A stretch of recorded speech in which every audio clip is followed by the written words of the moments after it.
en 678. Viviendo a pleno el Mundial. 678 desde Río de Janeiro. Rio de Janeiro, gosto de você, gosto de quem gosta desse céu, desse mar, dessa gente feliz. Bem que eu quis escrever poema de amor, e o amor estava em tudo que eu quis, em tudo quanto eu amei. La campaña contra el vicepresidente de la Nación. Sin televisación, llegaron los recortes, las mentiras y las tergiversaciones. Yo he pedido que se pueda televisar la indagatoria. Lo que nosotros pedimos es que la causa sea transparente, que lo que yo diga en la causa lo pueda ver el pueblo argentino. De lo que yo diga ese día, si yo no lo puedo decir por televisión, van a decir cualquier cosa. Ya están con nosotros Jorge Lanata, Edgardo Alfano, Marcelo Bonelli, Joaquín Morales Solá. Está Fernando González también con nosotros, Joaquín Morales Solá y Alfredo Leuco. Núñez Carmona no tiene ningún tipo de fuero de nada. Nada. Hoy está citado a declarar. ¿Puede ser ido a buscar por la fuerza pública? No corre riesgo de ser detenido porque sería una situación insólita no detener al presidente, al vicepresidente y detenerlo a Núñez Carmona, no detener al presidente, al vicepresidente y detenerlo a Núñez Carmona. Si yo no lo puedo decir por televisión, van a decir cualquier cosa. Algunos medios hoy tomaron el tema como que Vudú había deslindado responsabilidades, cargándole las responsabilidades a Ricardo Echegaray, titular de la AFIP. Tapa del diario Clarín de hoy. Vudú no despejó dudas y responsabilizó a la AFIP. Pero en la tapa del diario La Nación de hoy, acá está. Dejó a salvo de sus críticas al jefe de la AFIP, Ricardo Echegaray. No es que responsabilicé a la AFIP o acusé a la AFIP. Eso es un titular de Clarín buscando que haya tensión y nervios entre sectores internos del gobierno. ¿Quién es en realidad el ejemplar Campagnoli? Campagnoli hay pruebas de su mal desempeño dichas por su órgano de control, que es la Procuraduría. En el diario Página 12 por Raúl Colman, la cara menos conocida de las denuncias sobre el fiscal Campagnoli. El lado B del ciudadano ilustre. José María Campagnoli registra gran cantidad de récords. Son el lado B del personaje que se difunde en los medios. Es el fiscal que tiene el mayor número de denuncias en su contra, 20. La mayoría de jueces, otros fiscales y abogados particulares. El motivo casi siempre el mismo: abuso de poder, mal desempeño e irregularidades en la investigación. Esas pruebas lo llevan a un jury de enjuiciamiento y toda la oposición que se arrodilla servilmente ante los medios de comunicación lo trata a Campagnoli como un héroe. El doctor José María Campagnoli, un hombre emblemático de la justicia. Doctor José María Campagnoli, le deseo mucha suerte, le deseo que se haga justicia realmente, porque nuestro país necesita fiscales como usted. Muchas gracias. Y aquí está la medalla de oro. Campagnoli. Campagnoli. Rápidamente repasemos la historia de este hombre, ¿no? Un fiscal muy valiente. La ciudadanía está con usted, fiscal, ¿eh? Muchas gracias. Estamos todos con usted. Muchas gracias. A la mesa, por favor. Recibo ahora, sí, señor. Apláudanlo porque se lo merece. Sí, señor. Lo trata a Campagnoli como un héroe. Ahora Campagnoli está recorriendo las universidades de Derecho, la Facultad de Derecho del país, haciendo una charla sobre la corrupción, y él está imputado también. Él va a ser juzgado por mal desempeño. Nos visita el periodista especialista en temas judiciales, Gabriel Morini. En instantes, material fresquito. Wiener se reunió con Mañeto. El líder del FAP dice que no se dio cuenta. Otro día de noticias mundiales. 1. Museo de Malvinas. Esto que hoy inauguramos es la construcción histórica en honor a Malvinas más importante de la República Argentina. La historia argentina es una sola y no se puede fragmentar ni separar. Por eso también hemos decidido que este museo tuviera lugar en este sitio de la memoria, en la ex ESMA. Por eso digo que esto no es una construcción edilicia, es una construcción histórica y colectiva. Y fundamentalmente un compromiso a no abandonar jamás por parte de ningún gobierno lo que constituye sin lugar a dudas una política de Estado y que es terminar con el último vestigio de colonialismo como es el del colonialismo inglés sobre nuestras islas Malvinas. Adelante, argentinos, a no abandonar ese reclamo histórico ni esa lucha histórica. Tenemos no solamente la razón, sino también la verdad, la memoria y la voluntad de seguir adelante como siempre lo hemos hecho. Más vacunas argentinas. En diarioregistrado.com. En julio estará disponible la vacuna contra el cáncer de pulmón. Un año atrás se conocía la noticia. Científicos argentinos y cubanos desarrollaban una vacuna contra el cáncer de pulmón que refuerza el sistema inmunológico, generando una importante sobrevida. En julio estará disponible para los pacientes. 3. Prometedor arranque de zurda. La esperanza que tenemos, Diego, de que América Latina tenga un gran papel en este campeonato del mundo. Y lo vamos a tener, Víctor. Porque además estamos en tiempos de la patria grande. Somos hinchas de todos los equipos, jugamos con varias cartas. Jugamos para Latinoamérica. Y le vamos a decir a toda la gente, que se queden tranquilos, que vamos a hacer un gran mundial todos los sudamericanos. El concepto de zurda tiene que ver con una alternativa, con algo distinto a lo establecido. Creo que una mejor distribución de la riqueza en el mundo es pegarle de zurda. Cuando el mundo está al revés, mejor pegarle de zurda, con un bombazo que aturda y que defina en un gol. De zurda, vamos a pegarle de zurda y a celebrar esta fiesta hasta que salga el campeón. 4. Pitana está en excelente estado. Recién ahí el comienzo, Néstor Pitana, que tiene que bajar.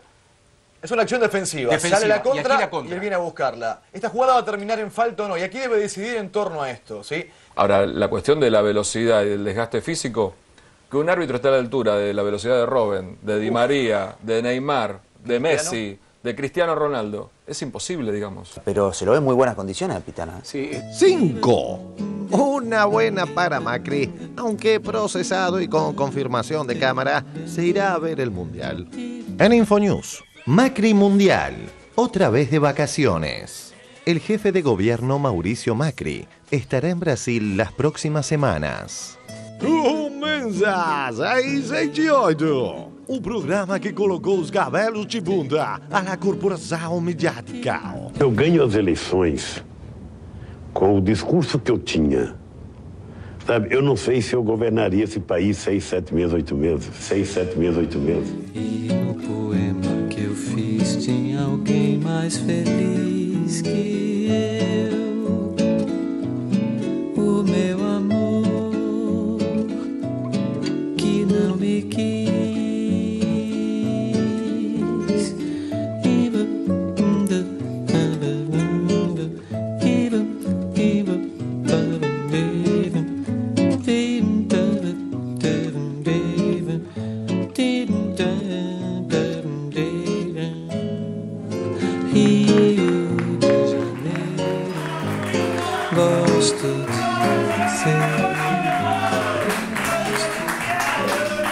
Compatriotas de la Patria Grande, bienvenidos a otra emisión de 678, transmitiendo hoy en el Día de la Afirmación de los Derechos Argentinos sobre Malvinas, Islas del Atlántico Sur y sector antártico, recordando esa jornada de 1829 cuando se designó a Luis Bernet gobernador de las islas.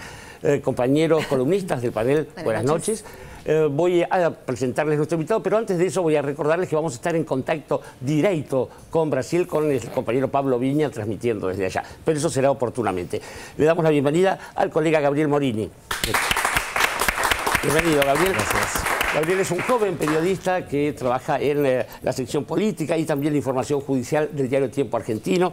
Es columnista de lunes a viernes en el programa La Mañana, que conduce Víctor Hugo Morales, y también trabaja en Radio Madres, la 530, la primera de la izquierda. Amén de todos esos méritos, se hincha de boca, lo cual nos gratifica. Bienvenido, querido amigo.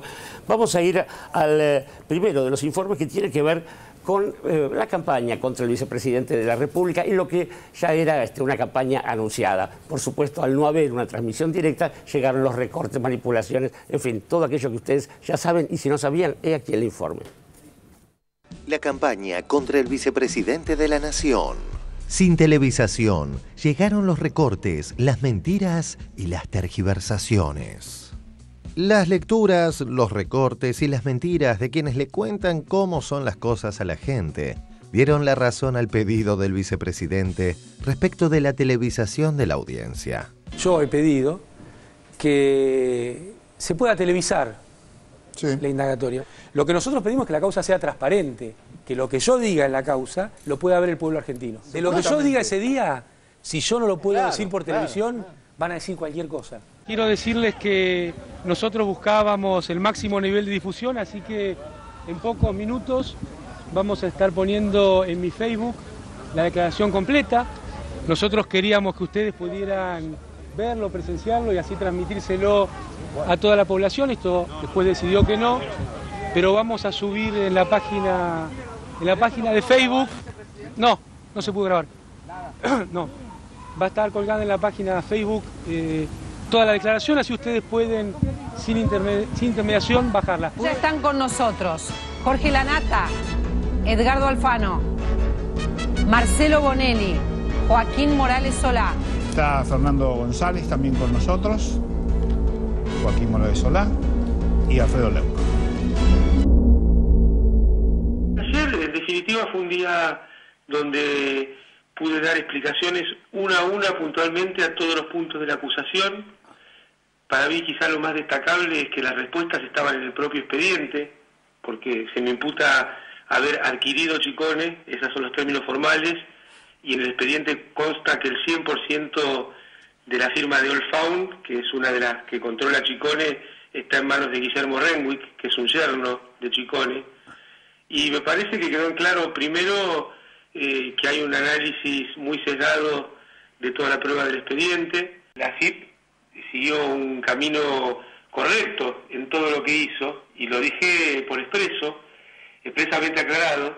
Lo que sí no puede imputárseme a mí ese camino, porque te acordás que siempre se habla de una famosa nota, porque la FIP lo declaró el propio Echegaray, pedido más de 500 quiebras y otorgado el consentimiento, el levantamiento de alrededor de 60 quiebras. Entonces no hizo nada extraño a lo que hacía habitualmente en su política recaudatoria. Para mí, la FIP había tenido una actuación acorde a la ley. Algunos medios hoy tomaron el tema como que Vudú había deslindado responsabilidades, cargándole las responsabilidades a Ricardo Echegaray, titular de la FIP. Tapa del diario Clarín de hoy.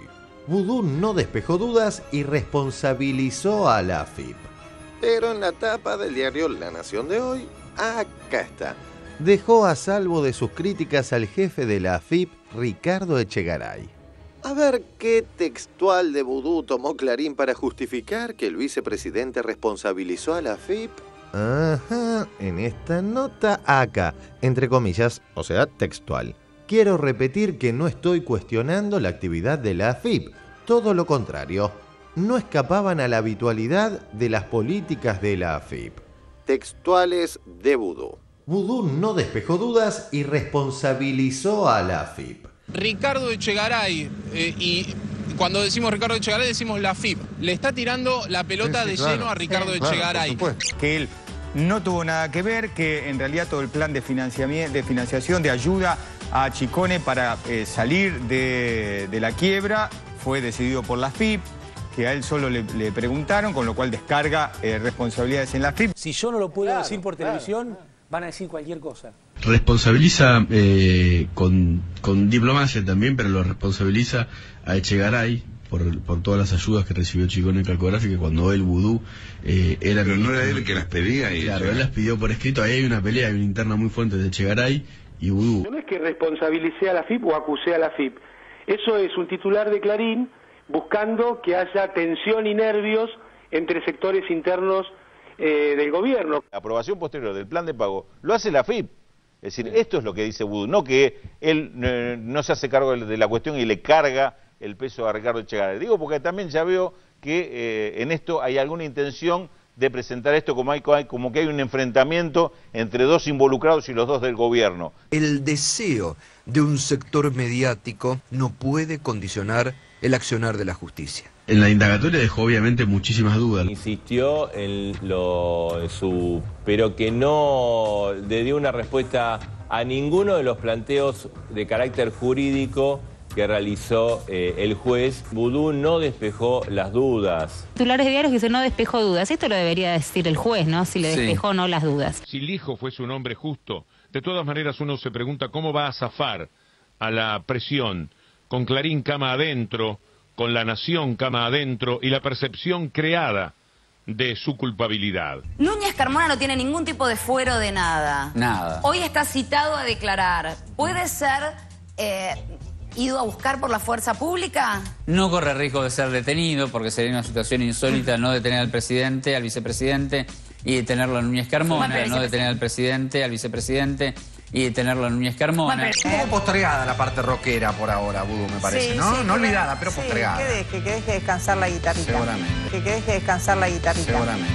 Lo que me dicen a mí es que cuando empieza la lectura de todas las pruebas, entre las que hay dos audios de este programa, cuando habló Laura Muñoz, parece que Vudú quedó bastante golpeado. ¿El nombre Laura Muñoz apareció en algún momento? No, nada. Cuando habló Laura Muñoz, parece que Vudú quedó bastante golpeado. Por eso siempre decimos que esta causa tiene un carril mediático muy fuerte, ¿no? Forma parte del expediente que sale todas las mañanas en el Gran Diario Argentino. Los medios son los que le bajan línea a la gente de los temas judiciales. Y muchas veces, por acción, por omisión, por negligencia o por intencionalidad, no es lo que realmente figura en el expediente. Y la gente toma ya una decisión, condena públicamente. Tanto es así que la condena mediática, muchas veces la gente la compra más que la judicial, que hay personas que han sido absueltas jurídicamente y que la gente piensa que han sido condenados. Quienes también son víctimas de las mentiras de los medios opositores son algunos dirigentes opositores, precisamente. Dígame, ¿qué le parece la actuación del juez Lijo? Yo creo que hay que dejarlo actuar. Yo creo que un pronunciamiento de la oposición en este momento es perjudicarlo. Lijo está acusado de gravísimos delitos, tiene que presentarse. Lijo está acusado de gravísimos delitos, tiene que presentarse. Él está desencajado y trata de desencajar. Yo creo que un pronunciamiento de la oposición en este momento es perjudicarlo. Clarín de la semana pasada, por Ignacio Ortelli. En La Rosada, Cristina le ordenó a Vudú que avance contra el juez. Lo mejor es cambiar al juez para la defensa del vicepresidente. La semana pasada justamente en varios diarios se especulaba con eso, con que en el encuentro que habían tenido Vudú y Cristina había dicho hay que sacar al hijo. En La Rosada, Cristina le ordenó a Vudú que avance contra el juez. ¿Qué rol juega en todo esto, en estos días y también en todo este tema de Chicone, Cristina Kirchner? Ha hecho una cadena de protección según ha salido en los medios periodísticos, ha hecho una cadena de protección según ha salido en los medios periodísticos. En La Rosada, Cristina le ordenó a Vudú que avance contra el juez. ¿Usted, Elisa, piensa que el juzgado hay pruebas suficientes como para procesarlo a Amado Vudú de acuerdo al conocimiento de la causa que tiene? Mire, yo no he accedido a la causa. Me han contado periodistas y además he hablado con algunos actores centrales de la causa en forma reservada. Hace 2 semanas se paró una ofensiva contra el hijo. En realidad eso aceleró los tiempos, la convocatoria indagatoria. Incluso hubo operadores del gobierno que ofrecieron plata a jueces. Para actuar contra el hijo. ¿Usted escuchó esta versión? La he leído en los medios periodísticos. El vicepresidente ha tenido, por lo menos en los últimos 3 días, una actitud golpista. ¿Qué es ser golpista? Atentar contra las instituciones de la República. Si eso además cuenta con el aval de la presidenta, según refiere un periodista, que esta estrategia salió de una reunión. En La Rosada, Cristina le ordenó a Vudú que avance contra el juez.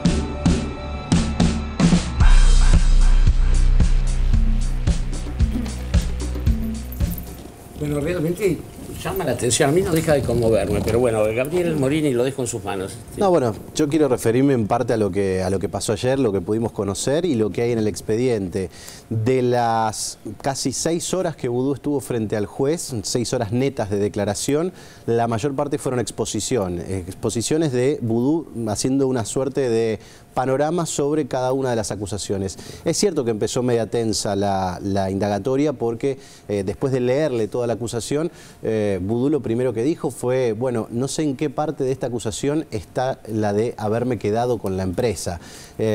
Lijo lo paró en seco y dijo, esto no es un diálogo, usted puede defenderse a partir de ahora, digamos. Eso obviamente en las versiones taquigráficas queda muy desdibujado cómo fueron esos intercambios, pero hubo varios dardos tirados, especialmente desde Vudú hacia el juez, relativos a cómo había sido construida la investigación, cómo había sido construida la acusación.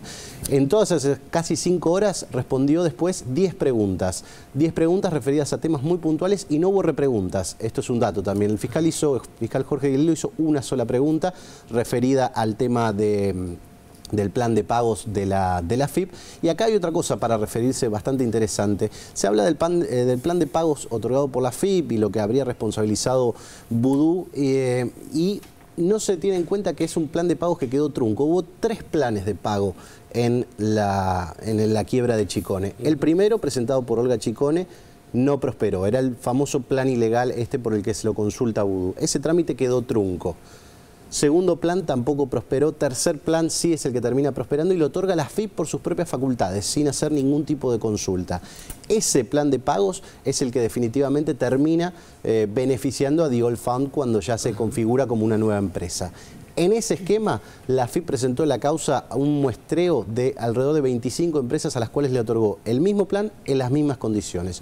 Esto es parte de lo que no se comenta sobre esta causa. Y hay otro dato relevante que tiene que ver con el pedido que hace Vudú en simultáneo y más o menos lo desgrana conforme va declarando. Y es, señores, acá no se investigó la pata financiera de este asunto. Si alguien levantó la quiebra de Chicone, es precisamente quien la está reclamando hoy en día. Hoy en día esa persona es Raúl Moneta, empresario que ya conocemos su historia y demás, muy vinculado al tema medios y también vinculado a otros emprendimientos, es quien de cuentas propias hace determinado tipo de transferencias. Eso no sabemos si es verdad o mentira. No lo sabemos a esta altura del partido. 2 años y monedas que ya pasaron desde la denuncia. Todavía no sabemos si Moneta es realmente el dueño o no lo es. ¿Por qué? Porque no se investigó. Lo que pide Vudú es algo lógico, que se investigue esa ruta financiera. Es lo que debiéramos creer todos si queremos profundizar en este asunto. De última...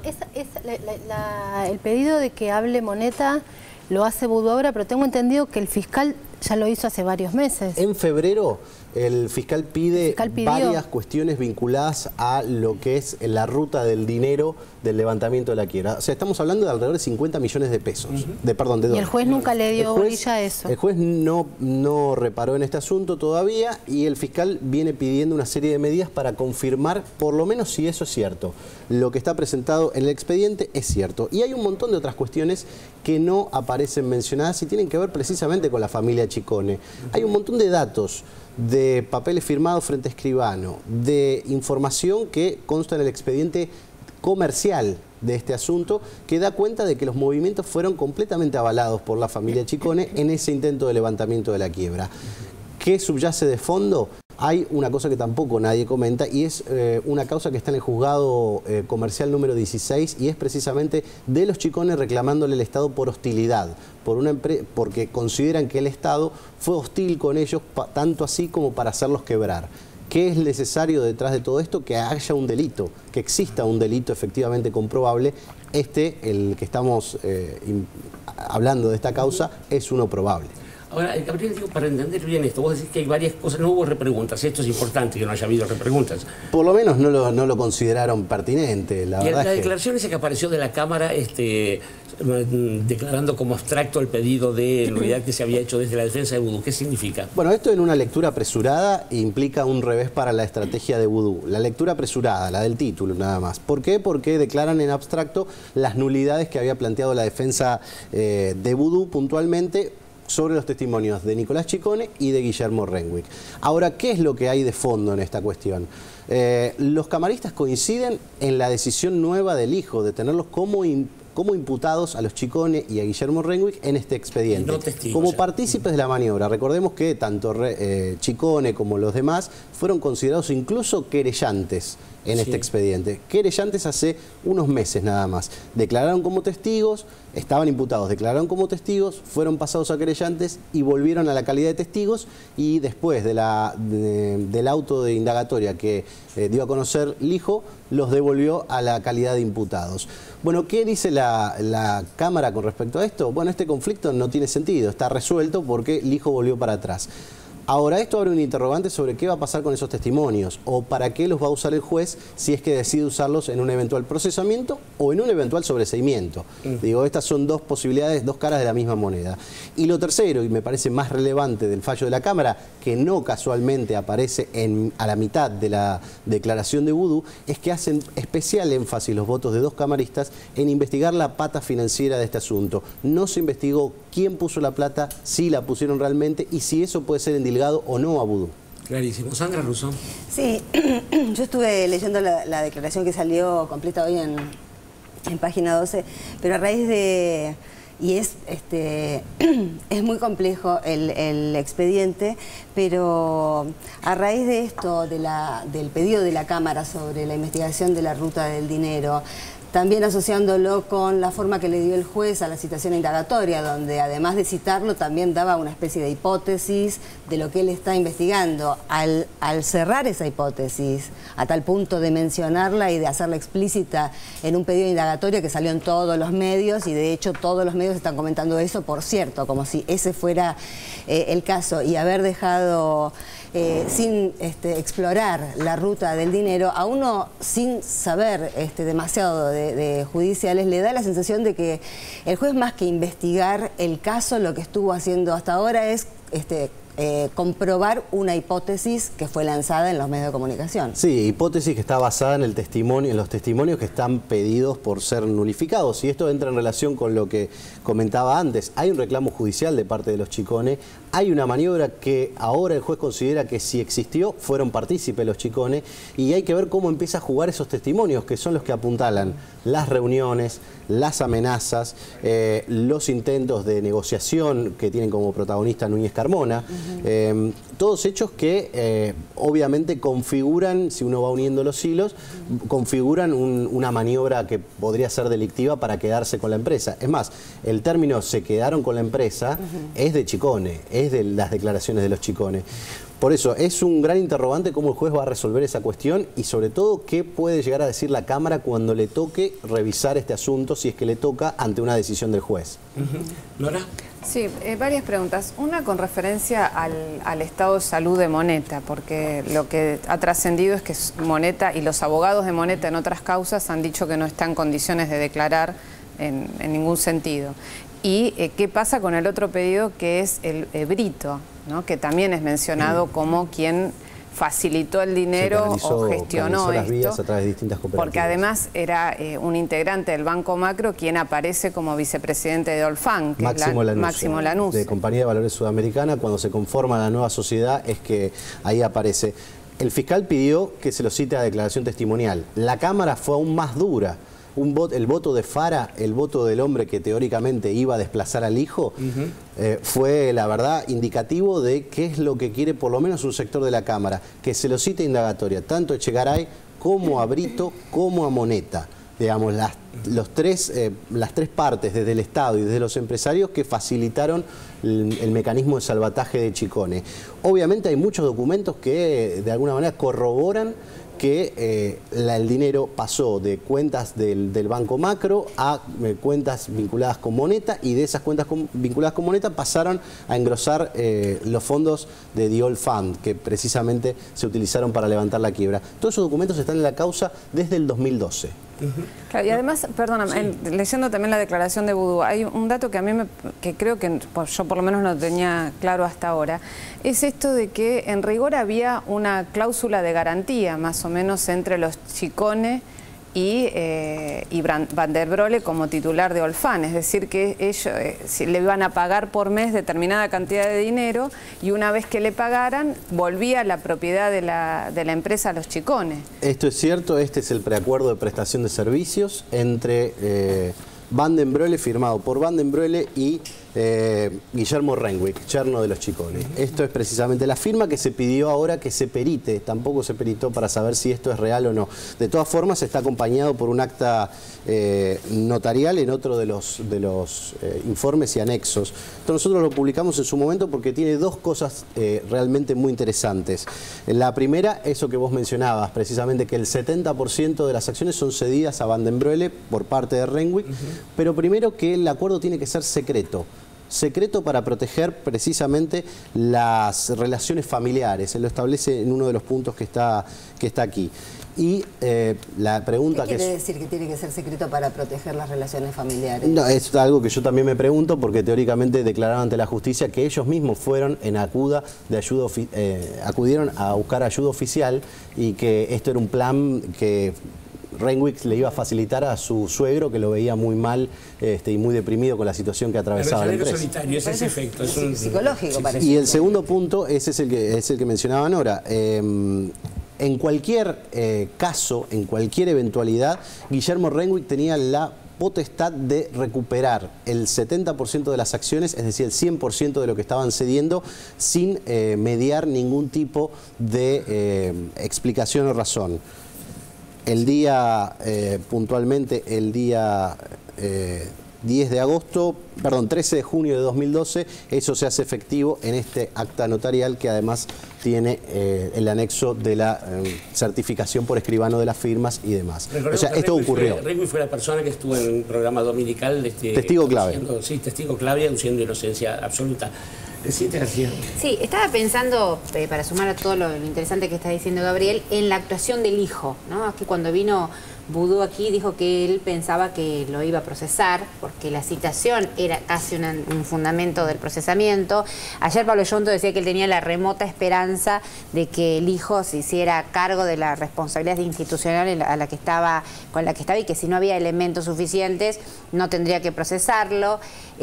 Primero, si vos tenés alguna percepción por la declaración, por lo que dijo Boudou, si hay o no elementos para procesarlo, y cuántas instancias de revisión tiene el hijo, porque después tiene los jueces de la Cámara, digamos, ¿qué está en juego en la actuación de ese juez? Me parece que estamos ante el principio de lo que puede llegar a pasar en esta causa. Con la indagatoria de Boudou, falta la indagatoria del resto, se están reacomodando, veremos qué es lo que puede pasar en esta semana. Dos datos, me inclino a pensar que no va a ser una decisión rápida la que tome el hijo, sea cual fuere. 10 días para procesarlo. Tiene 10 días, pero es tan flexible eso, es tan flexible que no se respeta casi en ningún caso. Generalmente se espera que termine la tanda de indagatorias, por eso las adelanta también, ¿no? Por eso las adelanta. Claro. Esto es un dato también, cuando Boudou redobla la apuesta y dice quiero que adelante mi indagatoria, el hijo se la redobla y dice le adelanto la de todos, así quedo en posición de decidir. El mensaje pero recién comentabas que a Van der Brohe no le aceptó la postergación de la indagatoria. A Van der Brohe no, declara sí. Mañana.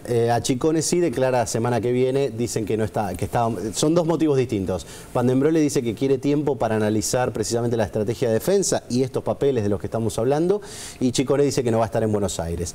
¿Cómo se la concedió a Núñez Carmona por casi lo mismo para la semana que viene? Accedió con lo de Chicones. De todas maneras, mañana hay una cita con Van der Brohe y el jueves una cita no menor con Rafael Resnick Brenner, jefe de asesores de AFIP, y después a continuación, no espera que hable mucho Resnick Brenner, son 2 horas nada más, a las 11 de la mañana Guillermo Renwick. Pero volviendo a lo que me preguntabas, obviamente esto ante cualquier decisión del hijo tiene instancias de control, lo que se dice. Está la Cámara Federal y eventualmente la Cámara de Casación para definir si un procesamiento es o no correcto en cualquier caso. A veces la Cámara de Casación decide no intervenir en estas cuestiones, pero generalmente, sobre todo por la trascendencia del caso, es muy probable que tenga que intervenir en alguna instancia. ¿Podría llegar a la Corte? En esta instancia no. Instancia de procesamiento no lo veo, pero de todas formas es inédito todo lo que está pasando. Como es el vicepresidente, digamos. Claro, es inédito todo lo que está pasando. Cuando se discutía sobre si televisar o no una indagatoria, realmente nunca había pasado, pero tampoco nunca había ocurrido que un vicepresidente tenga que ser indagado. O sea, todo nuevo en esta situación y varias interpretaciones son factibles. De todas formas, Lijo parece muy decidido a sostener la acusación. Veremos cómo entran a jugar estos componentes que quizás son más extrajurídicos. Lo que decidió la Cámara, lo que dejó por escrito y lo que puede llegar a pasar con las demás declaraciones indagatorias. Gabriel, muy cortito, ¿qué es lo que les he hecho? Yo en los medios nada tiene que ver con lo que estás contando, ¿no? En general no, digamos, fue bastante complejo de entender lo que pasó ayer, pero bastaba con leer esta cuestión. Vudú hizo su defensa. Esto no quiere decir que tenga o no que seguir respondiendo preguntas, pero lo concreto es que hay una parte de la investigación, la mitad de la investigación que no conocemos si es verdad o es mentira. Bueno, como estamos en un continuará, vamos a ir directamente ahora a conectarnos con nuestro compañero Pablo Viña, que está disfrutando de las mieles tropicales de Río de Janeiro, en vísperas casi ya del Mundial de Fútbol. Pablo Viña, ¿cómo estás? Hola, ¿qué tal? Buenas noches. Bueno, hablabas de mieles, hablabas de Brasil y hay que hablar de la playa. Bueno, allí está, una de las postales de Río de Janeiro, Copacabana. Bueno, no estamos en la playa, ¿eh? Bueno. Tampoco estamos en Copacabana, estamos en Barra de Tijuca, pero tampoco en la playa de Barra de Tijuca. Estamos en el IBC, en este centro impresionante, montado aquí a unos 30 kilómetros del Estadio Maracaná. Aquí se vive, se palpita y se aguarda con mucha expectativa el comienzo del Mundial. 55.000 metros cuadrados tiene este predio, un poquito más de 5 meses tardaron en construirlo, cadenas de 48 países, y entre los países está la República Argentina a través de la televisión pública. Por supuesto, para ingresar a este lugar hay que estar debidamente acreditado y uno aquí se puede cruzar con personalidades del fútbol, exfutbolistas. Bueno, por ejemplo, ayer en horas de la noche, cuando terminamos de hacer la edición central de Visión 7, ya nos retiramos y en primer lugar nos cruzamos con Víctor Hugo Morales. 2 minutos después, con Diego Armando Maradona, que ya estaban partiendo rumbo al estudio para realizar su programa de las 22:30. Bueno, esto es lo que está pasando justamente en este IBC aquí en Río de Janeiro. Pablo Viña, fuera del IBC hay una ciudad, y es una ciudad que está atravesando el mismo clima del resto de Brasil, sobre todo en San Pablo. Habían dicho que iba a haber una huelga de subtes. En Río de Janeiro no es tan importante el subte, como decía, lo es en San Pablo. ¿Hay algún clima semejante para poder narrar? Bueno, hay protestas, por supuesto. El día viernes hubo una protesta en la puerta del Maracaná de empleados estatales. Están reclamando un aumento salarial en medio de muchísimos turistas que se acercan al Maracaná. ¿Quién no va a querer tener una postal con esa catedral del fútbol? Esto lo que respecta a la ciudad de Río de Janeiro. Vos mencionabas recién el paro de subtes. Hay que trasladarse a la ciudad de San Pablo. 5 días de paro del subte, un medio de transporte clave para esta ciudad monstruosa como es San Pablo, con un poquito más de 20 millones de habitantes. Ahora hay un impas, esto hay que destacarlo. En la medianoche de ayer los trabajadores junto con el gremio en asamblea decidieron suspender las medidas de fuerza, pero mañana 18:30 volverán a reunirse, volverán a debatir en la asamblea los pasos a seguir. Y no se descarta, es una de las posibilidades, que el día jueves realicen un nuevo paro de subterráneos. Esto generaría más de una complicación en el tránsito puntualmente, pero hay que tener en cuenta que este jueves se inaugura el Mundial en San Pablo, en el estadio Arena Corinthians, y una muy buena forma de llegar a ese estadio, práctica, fácil, es a través del subte. Se calcula que unas 50.000 personas utilizarán el jueves el subte para llegar a la ceremonia de inauguración en este estadio en San Pablo. Veremos qué sucede mañana 18:30 cuando encabecen una nueva asamblea los trabajadores del subte. Estaban exigiendo un aumento salarial, no se lo dieron. Estaban exigiendo la reincorporación de los trabajadores que las últimas horas fueron despedidos. Por el momento, estos trabajadores no fueron reincorporados. Sigue la puja entre los trabajadores del subte y autoridades de la gobernación. Le recordamos a la gente que el dirigente que estamos viendo esto, un tal Praceres, es un hombre de un pequeño partido del PSTU que tiene muy poca representación, un hombre de izquierdas. Mucho nos recuerda algunos conflictos locales, porque además son 3 líneas de subte públicas y una privada. El conflicto es en las líneas públicas por este delegado, ¿no?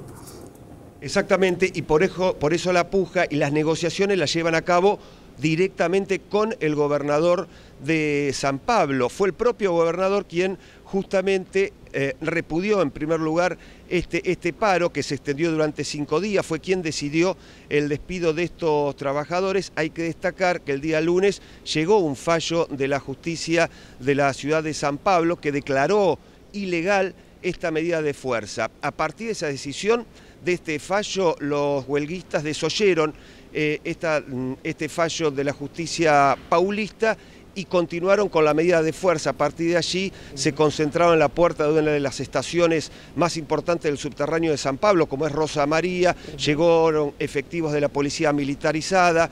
Obviamente hubo gases lacrimógenos para dispersar a los manifestantes, luego cortaron una avenida, luego llegaron en la mañana de ayer estudiantes para apoyar las medidas de fuerza que realizan los empleados del subte. En fin, así están las cosas en San Pablo. Hay que esperar mañana 18:30 esta asamblea. En principio los subtes están funcionando, pero habrá que ver qué sucede este miércoles 18:30 cuando comience una nueva asamblea, teniendo en cuenta que el jueves, reitero, comienza el Mundial y sin subtes, la ciudad de San Pablo volverá a ser un caos. Un dato más a tener en cuenta: ¿qué provocó esta medida de fuerza? Bueno, implicados y perjudicados más de 4 millones de usuarios. El día viernes, luego de esta medida de fuerza, había un embotellamiento que se extendía por casi 240 kilómetros de autos. No había cómo movilizarse dentro de San Pablo y en su mayoría acudieron a sus automóviles y a partir de allí,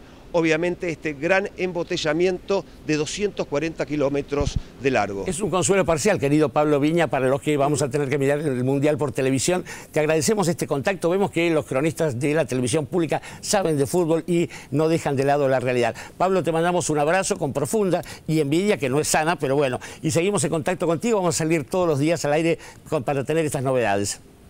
Será un placer. Un abrazo. Chao, Pablo Viña. Bueno, este fue el contacto que tenemos con los enviados de la televisión pública para el Mundial de Brasil, que ya se aproxima. El jueves es la inauguración, el domingo juega Argentina. Vamos a ir a un informe, en realidad, que también tiene que ver con saber quién es quién.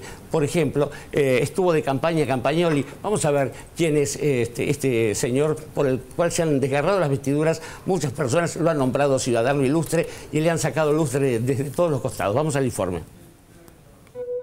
¿Quién es en realidad el ejemplar Campagnoli? Te lo venden como impoluto y en las redes sociales se replican afiches y se juntan justicieras firmas que nada saben sobre las sombras que pesan sobre Campagnoli. Campagnoli hay pruebas de su mal desempeño dichas por su órgano de control, que es la Procuraduría. En el diario Página 12 por Raúl Colman, la cara menos conocida de las denuncias sobre el fiscal Campagnoli. El lado B del ciudadano ilustre. José María Campagnoli registra gran cantidad de récords. Son el lado B del personaje que se difunde en los medios. Es el fiscal que tiene el mayor número de denuncias en su contra, 20. La mayoría de jueces, otros fiscales y abogados particulares. El motivo casi siempre el mismo: abuso de poder, mal desempeño e irregularidades en la investigación. Esas pruebas lo llevan a un jury de enjuiciamiento y toda la oposición que se arrodilla servilmente ante los medios de comunicación lo trata a Campagnoli como un héroe. El doctor José María Campagnoli, un hombre emblemático de la justicia. Una de las situaciones más injustas de toda la historia judicial argentina, que es el juicio a Campagnoli. Doctor José María Campagnoli, le deseo mucha suerte, le deseo que se haga justicia realmente, porque nuestro país necesita fiscales como usted. Muchas gracias. La ciudadanía está con usted, fiscal, ¿eh? Muchas gracias. Estamos todos con usted. Muchas gracias. A la mesa, por favor. Recibo ahora, sí señor, apláudanlo porque se lo merece, sí señor. Un reciente informe sobre el estado de su fiscalía establece que de las 3.900 causas que oficialmente decía tener en curso, existen solo 380 reales. Las demás son inexistentes o prescriptas. Y aquí está la medalla de oro. Campagnoli. Campagnoli. Rápidamente repasemos la historia de este hombre, ¿no? Un fiscal muy valiente. José María Campagnoli, que cualquier persona que hable gran fiscal, una persona honesta de bien, una persona transparente. Lo trata a Campagnoli como un héroe. Ahora Campagnoli está recorriendo las universidades de Derecho, la Facultad de Derecho del país, haciendo una charla sobre la corrupción y él está imputado también. Él va a ser juzgado por mal desempeño. José María Campagnoli, él investigó a Lázaro Báez el lavado de dinero y en breve de premiarlo lo castigan con este juicio. Un hombre que por hacer las cosas bien está siendo castigado por el poder político. ¿Por qué está suspendido Campagnoli? Porque está acusado de mal desempeño de sus funciones, abuso de autoridad por su actuación en el marco de la causa contra Lázaro Báez. Hay que decir que él no es fiscal federal y se atribuyó, digamos, funciones que no le correspondían, que él tenía una causa contra Federico Eláscar desde 2012, que luego del programa televisivo de los domingos a la noche de Canal 3, él decide reflotar esa causa, cambia el objeto procesal y en vez de hablar de Eláscar como procesado, como acusado, lo pasa a la situación de víctima. Esto es muy grave en la actuación del fiscal. No tomó medidas para probar la extorsión, comprometió el éxito de la pesquisa porque difundió información a través de algunos medios e intentó apropiarse de una causa sobre la que no tenía jurisdicción. No fue Gil Carbó la que le sacó la causa de Lázaro Báez de lavado de dinero, fue la propia Cámara la que se la sacó. Un hombre que por hacer las cosas bien está siendo castigado. María de Los Ángeles Gutiérrez, Cintia García te saluda, buen día. Hola Cintia, mucho gusto, buenos días. ¿Cuál es tu experiencia del fiscal Campagnoli en tu relación laboral que tuviste con él? Estando en el 2004 en La Boca, me encontré con el doctor Campagnoli, que asumió como titular de esa dependencia, donde a mí y a otros 4 empleados nos pidió que nos fuéramos, que necesitaba el espacio de trabajo, así que fue un primer impacto cargado de un tanto de violencia en cuanto a la necesidad de dejar tu puesto de trabajo de un día para el otro, y sobre todo basado en circunstancias como la posibilidad de tener hijos, las horas de trabajo, incluso una de las agentes que también fue desplazada estaba en ese momento cursando un embarazo. Si pudieras contar por ahí puntualmente, digamos, qué es lo que hacía Campagnoli, porque lo que vos estás planteando es problemas de violencia de género. A mí particularmente me pidió, en La Boca concretamente, un desplazamiento, me pidió que no trabajara más en el lugar, sobre todo si tenía pretensiones de estar embarazada o de tener hijos. No solamente yo, me consta y además sé que otra empleada ha pasado por situaciones de las mismas características. Un hombre que por hacer las cosas bien está siendo castigado. Integrantes de la Fiscalía denunciaron a Campagnoli por filmarlos de forma ilegal y testimoniaron que pedía secuestros de vehículos sin orden del juez. Les mandaba a sacar fotos a jóvenes de condición humilde del barrio Mitre, incluso a menores, o intentaba elevar a juicio sin siquiera procesar al imputado, algo que no haría ni un estudiante de Derecho. Campagnoli no está afrontando un juicio político porque intentó involucrarse en la cuestión de Báez, sino porque cometió el error de incorporar a la causa sin darse cuenta una fotocopia del estudio San Valiente, que es el estudio del Grupo Clarín, en donde le dictaban a él cómo tenía que hacer la acusación. A mí me da terror que un fiscal sea instrumento de un grupo económico, porque yo frente a un fiscal no tengo cómo defenderme. Es como cuando un grupo de tareas te secuestraba.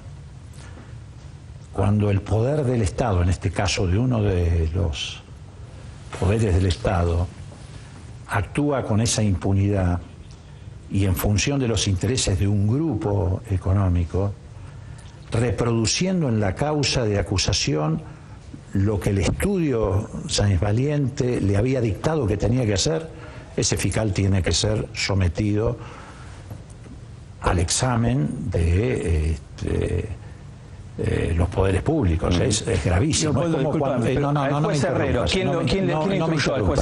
Es como cuando te secuestraba un policía. Una cosa es que te secuestre un delincuente común y otra cosa es que te secuestre un policía.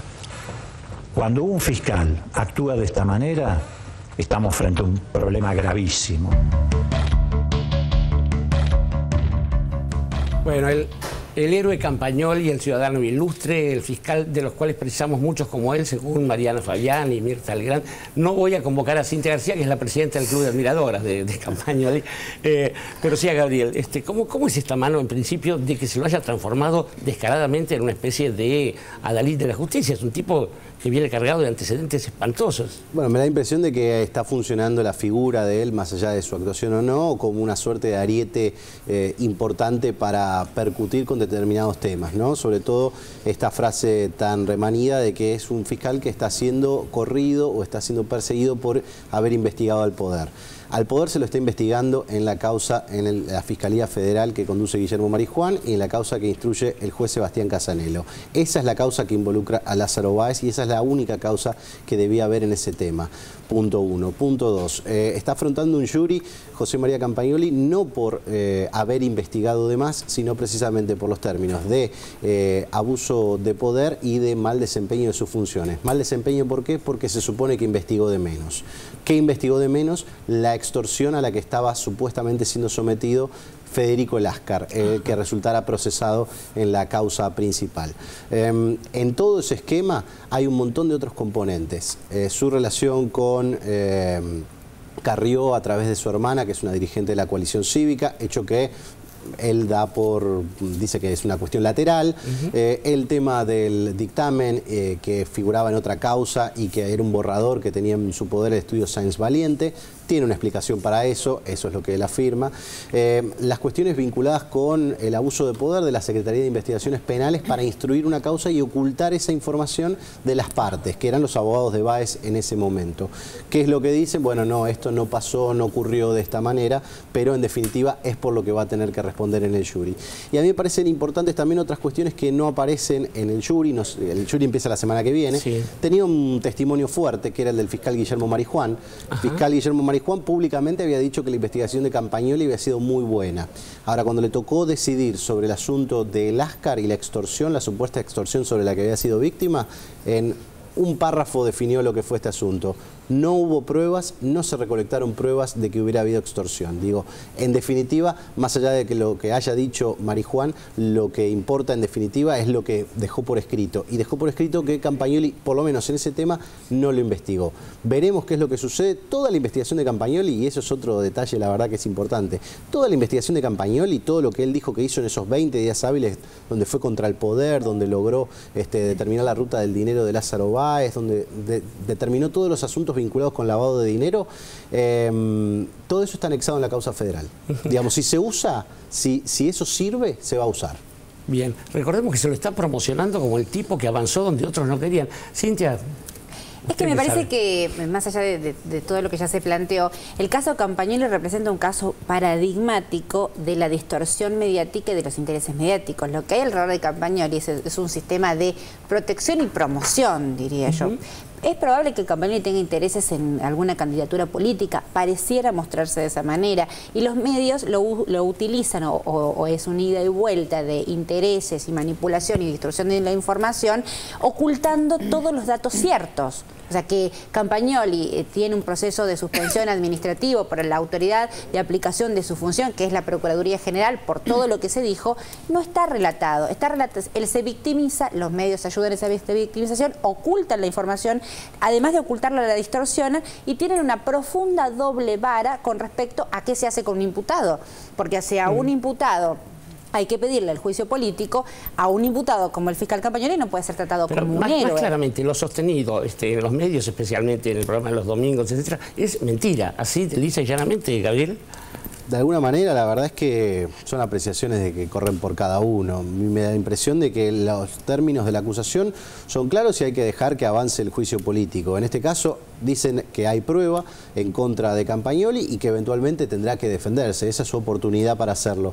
Acaba de ocurrir un revés de la Cámara de Apelaciones en lo contencioso administrativo relativo precisamente a tachar de nulo todo el proceso que ha venido ocurriendo ahora con su suspensión y su posterior envío a juicio político. La justicia, y no se puede decir que sean precisamente kirchneristas quienes han votado sucesivamente en contra del amparo que presentó Campagnoli, están diciendo que el proceso es normal, que el proceso fue adecuado derecho. Y esto es un punto que me parece importante para poder avanzar y que la semana que viene comience el jury.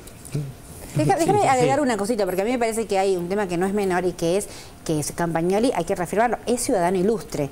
El proyecto de ciudadano ilustre por la legislatura porteña es del diputado del PRO, Cristian Ritondo, y del diputado por el Partido Verde, Gustavo Vera, que son oposición en la legislatura, pero se unieron para este proyecto. Y las denuncias de abuso de poder, además de todo lo que hablamos, con este testimonio que escuchábamos, que no es el único, de una mujer a que Campagnoli le decía, si querés seguir trabajando, no quedes embarazada, porque si vas a querer embarazada, deja tu cargo. Entre otras cuestiones, un maltrato de género muy violento y reiterado, o las denuncias sobre estigmatización de los jóvenes vulnerables y pobres del barrio Mitre de Saavedra, que las está recolectando Julián Axat en este programa Atajo de la misma Procuraduría de Acceso a la Justicia, hablan de, bueno, la pregunta, ¿no?, sobre quién es y quién debe ser un ciudadano ilustre. ¿Cómo es eso de que integrantes de la Fiscalía denunciaron que eran filmados ilegalmente? Sí, pero eso está probado, porque además, para que a Campagnoli se lo suspenda, digamos, tiene que haber una serie de fallas en su procedimiento para que la Procuraduría fallas lo suspenda. Comprobadas con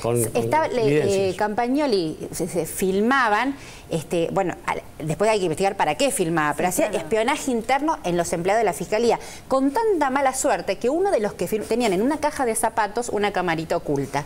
Entonces filmaban las conversaciones, los diálogos, lo que se decía, lo que no se decía. Con tanta mala suerte que en un momento parece que giran esa caja de zapatos y se enfoca el que estaba filmando, ¿no?, que era una de las personas cercanas a Campagnoli, y por eso queda probado, esas grabaciones están registradas. Por eso es ciudadano ilustre de la ciudad de Buenos Aires. Tiene una actuación, y lo cuentan con con miedo.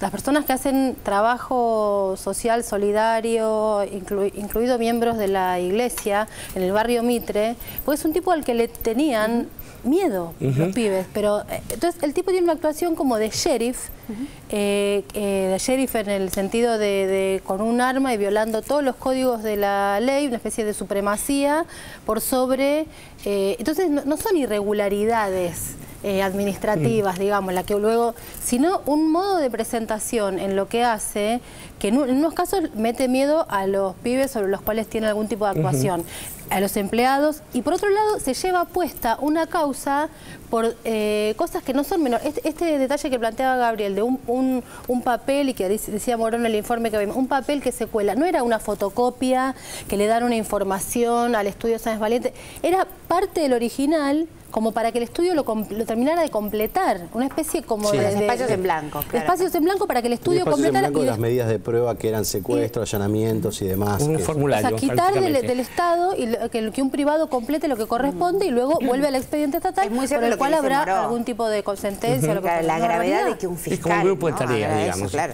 porque digamos, un fiscal, además, un fiscal es quien lleva la investigación, la impulsa. Claro, más que gratis. Quiero escuchar la voz de mi amigo Orlando Barón, porque será justicia. Me traicionaste porque te dije que era ignorante. Hace un rato me hacías una pregunta.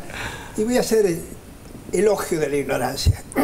Porque imagino los receptores de estos casos resonantes. ¿Qué les pasa con toda esta información que aparece ahí? Casi un contrasentido, se produce a veces incluso acá. Porque nosotros en el informe cuestionamos, lo cuestiona con razón, a esos periodistas que tergiversan, manipulan y dan un fallo previo al fallo judicial sobre el caso Vudú, por ejemplo, que vimos ahí desfile de notorios periodistas. Invitamos periodistas judiciales que a su vez dan otra versión, por lo cual se plantea un hecho frente al receptorio como son buenos los que vienen acá y son malos los otros. Estamos ayudando a pensar.